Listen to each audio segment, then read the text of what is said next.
নমস্কার বন্ধুরা, কেমন আছো? আশা করি তোমরা সবাই ভালোই আছো। আমিও ভালোই আছি।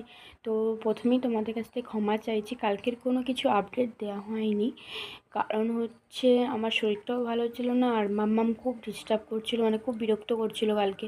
ওর শরীরটাও তো ঠিক একটা ভালো নেই, কারণ এখন তো ওয়েদার চেঞ্জিং কারণে সর্দি কাশি সব বাচ্চাদেরই হচ্ছে। ওই জন্য ওরও একটু ঘ্যান ঘ্যান মতন করছে, ওই জন্য কালকের কোনো কিছুই আপডেট এর পরের পার্টে আমি জানিয়ে দেব যে আমি কেন এতদিন ভিডিও দিইনি। সব কিছু আস্তে আস্তে বলবো, একটু সময় লাগবে, কারণ ছোট্ট বাচ্চা তো আমার, তো ওই জন্য একটু ভিডিও দিতে পারছি না। তো তোমরা সবাই একটু প্লিজ মানিয়ে নিও।